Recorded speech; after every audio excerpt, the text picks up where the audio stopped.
Welcome back to another episode of One Shot, One Quill. I'm Spencer, one of your hosts. With me is Ben. One of your hosts. Thank you, Ben. You really picked up the... I was hoping that was going to get in there. I was hoping you weren't going to make them think I was a guest. Can you complete the pass? Can you carry that to the end zone for me and explain what this show is? Oh, yeah. This show is One Shot, One Quill, which is, of course, a show in which we brainstorm a TTRPG one-shot by taking a randomly selected premise and two randomly selected items that have been submitted by the listener, or a listener, not the listener. The person currently listening to this does not get to submit them. I mean, they can for future episodes, but not this one. And then we mission mash them together, and hopefully we have something at the end of it that a person could take and fully flesh out, and hopefully they will. Very good. Very good, Ben. I'd say that hit every... You might be wondering, I feel the need to rate you on each one of these intros so that you know which ones you should emulate again and which ones you should never try to do that way again. I'm conditioning you. Oh. Ben, this week, from our suggested content, we have 10 premises. Can you give me a 1 out of 10? Yeah. Hopefully this isn't the... I mean, it would be miraculous if it was, because I think we took it off the list, but with the Spider-Man Far From Home trailer. Is that the one? No Way Home? No Way dropped? Home. Yeah. I mean, it'd be real fortuitous if we ended up with the one that Evan and I did 2 weeks ago, but it's a 10. It's a 10. All right. Rat catchers are going missing under the city. And a plague is spreading in their absence. Oh, this is Dishonored. I mean, not the rat catchers being... Really just the plague. It's the inclusion of a plague.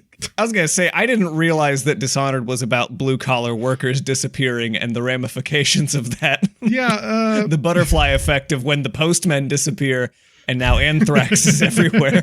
The video game Dishonored starts with... That's a spoiler, so... I mean, it's a spoiler for the second game. Being stabbed for being a rat catcher, and then all the rats get out, and then there's a plague. I censored that. Just retroactively, nobody knows what you said. Because you put the spoiler tag at the end. Nobody would have known what I said anyway. And because it was all bullshit. We have 12 items, so why don't we pick 2 of those and see what we can make happen here? Because I actually really like this premise. In our rat catcher quest, our first item will be a 12. 12. A gold piece. Attached to it is a tiny, harmless dragon that treats the coin as its hoard. Okay. Would be useful in catching rats. Would be quite useful in catching... You're saying the dragon? I was saying the dragon. You could probably make the coin useful, like get the rats to run off with the coin, and the dragon will not have that. That's fair. It does specify it's a tiny, harmless dragon, but that's probably harmless to you, a people. person, and not a rat. I mean, there are a lot of things that are harmless to rats, that are harmful to rats, but harmless to me. At least. And likewise, things that are harmless to rats, but harmful to me. Yeah. Like rotten pizza. Like fleas carrying the plague. And other jokes. And what's another item? 7. 7. A horsefly. A fly the size of a horse that can be ridden as a mount. I want to thank Bernie for that one. When I hear the rat catchers are going missing and a plague is coming out, that sounds like a conspiracy. Like someone wanted this plague to happen, and they said, we gotta kill the rat catchers first. Hey, so, you know how the plague was spread by fleas? Actually, I was reading something, that might be incorrect. In that it probably jumped on a flea from rats to humans, but the idea that it was being spread by rats and humans might in fact be just a thing we made up to cover the fact that it was shitty hygiene that was spreading the plague. Now, are you trying to tell me that it's a vector for disease when my neighbor and I drink and piss into the same trough every day? No, it's a vector for disease when you also let the pigs eat out of that trough. Oh, that's fair. Then they attract rats with their oinking. And if you give that rat a cookie, it'll spread a deadly pathogen. I don't remember that book. I mean, I remember the book existing, but I don't remember anything else. Maybe they dumbed it down. That book started in the 13th century, and it was all about the plague, and now it's kind of like Ring Around the Rosie. It's like, oh, now it's all sweet and innocent, but it was to teach kids about inviting pestilence. When you give a rat a cookie, he'll give your mom the plague. Dad's dead. Bro's dead. Everyone in the house is dead. Did I do that to the tune of Ring Around the Rosie? Wow. No. I'm a comic genius. If I could put like creepy Kaleido music behind it, I think that'll work. So my thought is, you know how fleas are spread or are accused of spreading the plague? What if the horsefly is the evil bat?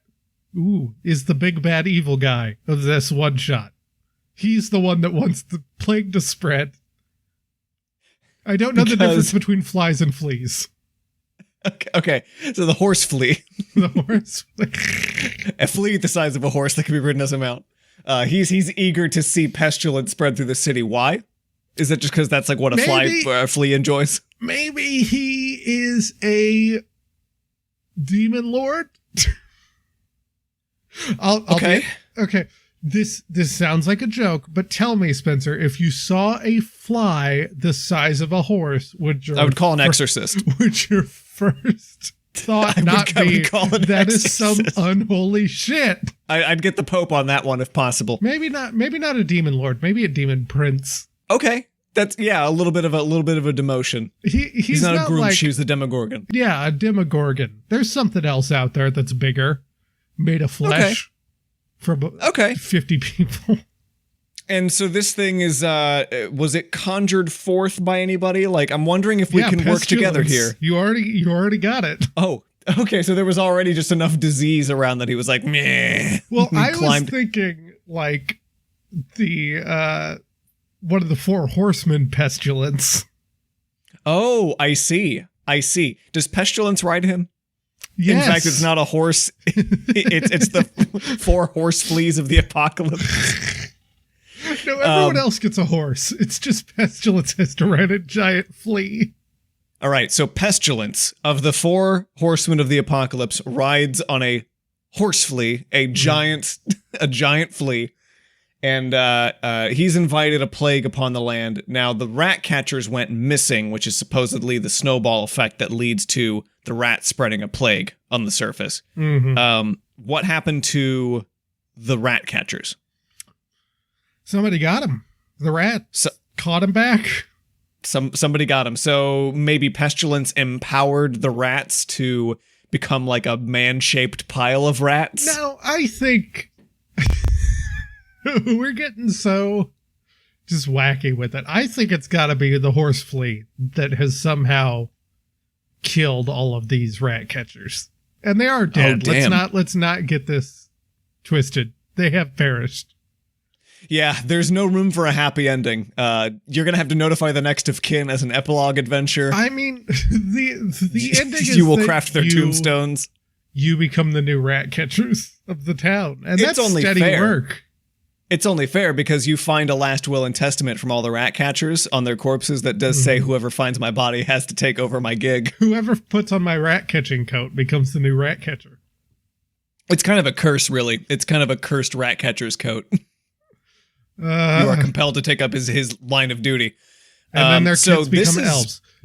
This is making I don't have time for that one. This is making for a good dungeon dive. So the rat catchers have gone missing. People are growing ill. It's the mayor has asked you to go down to the sewers, figure out what happened to our rat catchers. There's so many rats down there. And it's a sea of rats. You're wading through patches of rats that are like difficult terrain, maybe. I think there may be some patches. We can take another thing from Dishonored, just flick it right out there. One of the mechanics in Dishonored is that the rats are starving, and so they will attack you if you walk where the rats are.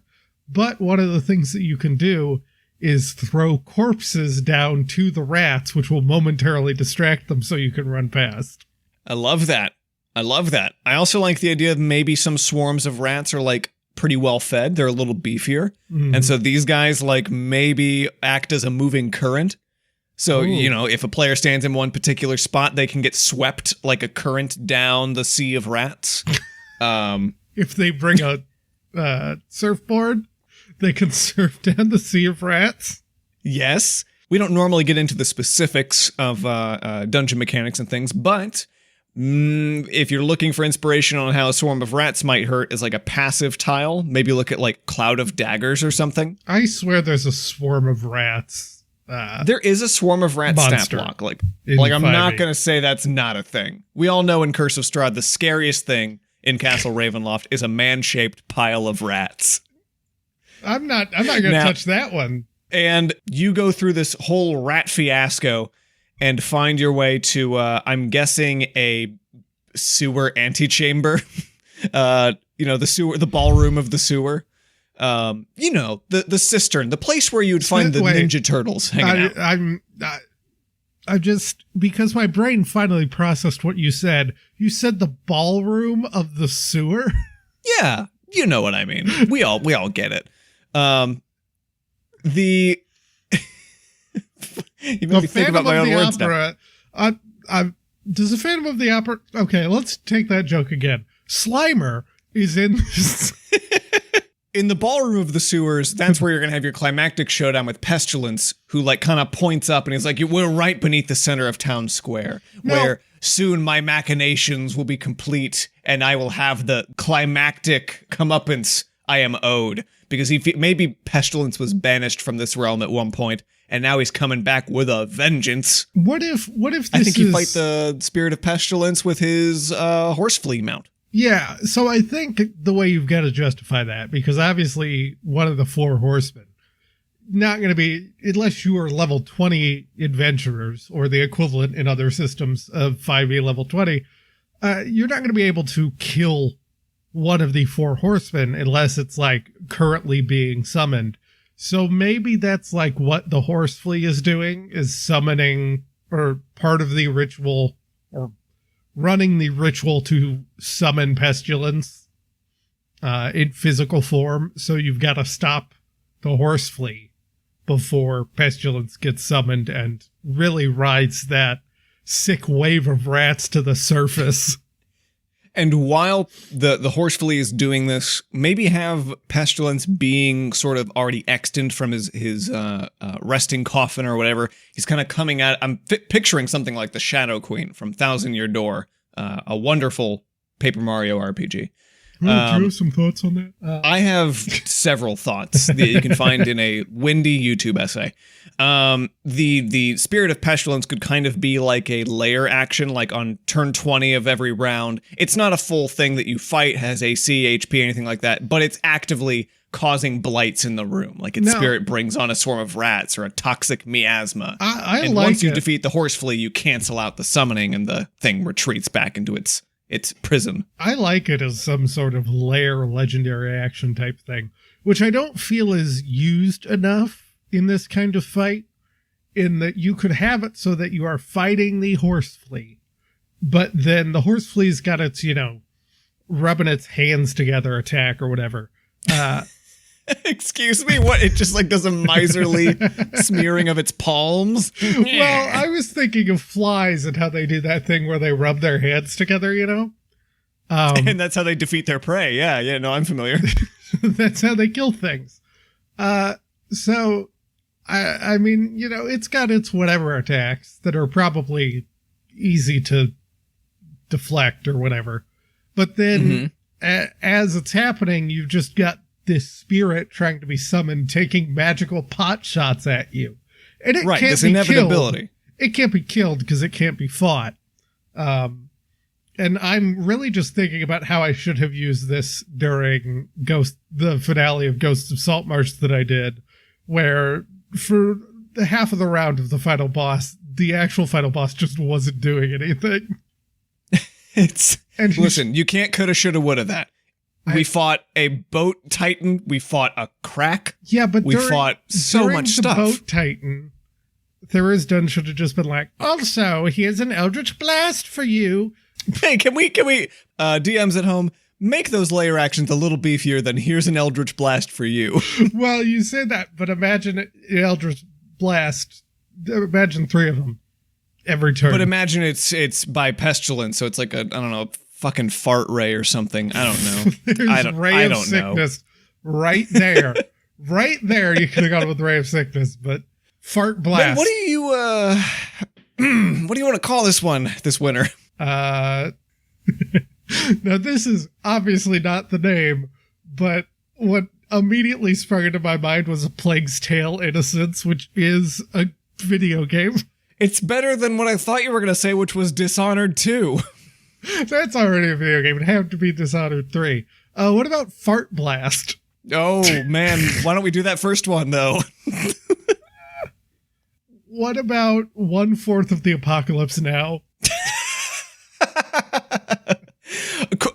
We could do 1/4 of the Apocalypse Now or Quarterpocalypse Now. I like Quarterpocalypse Now. Quarterpocalypse Now. Thank you guys very much for tuning in to another episode of One Shot, One Quill. We sincerely appreciate your patronage. Those of you that have sent in suggestions and reviewed us already, we sincerely appreciate that. Ben, for those that want to reach out and give us ideas, how can they do that? You can reach out on our Twitter, which is @DNDpod, which I'm not going to do the joke about the NATO alphabet again, but it is DNDPOD to spell it. Also, I have a little bit of an announcement that I don't think I told you about beforehand, so I'm a bad co-host. We now, as of like 5 days ago, I made a little YouTube channel for One Shot, One Quill, which I'm currently uploading all of the backlog of the podcast on, which really, at the moment, just means that you could watch it with shitty YouTube closed captioning, which may be a good thing for some people. We're one step closer to an accessible podcast. Yeah, which most because podcasts God knows aren't. I'm not going to type a script. Not yet. We're just making robots do it. But you should also go and subscribe to it, which is just One Shot, One Quill, if you feel like it, because there may, at some point, be some other things on there. Yeah, I know we have one old animatic that we made up for the, first episode that we ever recorded? You did a little first episode, skibamaboo. Yeah, I'll redraw the entire thing and post it on that channel, because in its current form, it's blindingly bright and you can barely tell there's drawings on it. Yeah, we come out every Tuesday. Our theme song. Oh, also, just that'll be up at the same time as, or probably a day after the podcast in the future. Right now, it's going through day by day, every single day, putting out an episode. I don't know why you would go re-listen to it unless you wanted to. And if you do, then it's there. We come out every Tuesday. Our theme song is Alla Tavera del Gulier by Morgan the Bard. I believe that wraps up all the things we need to announce at the end of the show. Which means it's time for my announcement, which is, I'm pregnant. Oh. And it's yours. Oh. Yeah. Sure it's not the horse, please? Hang on, let me check. No, it's definitely yours. Oh, can we redo that one? I don't know, man. That's kind of controversial. This is a political podcast.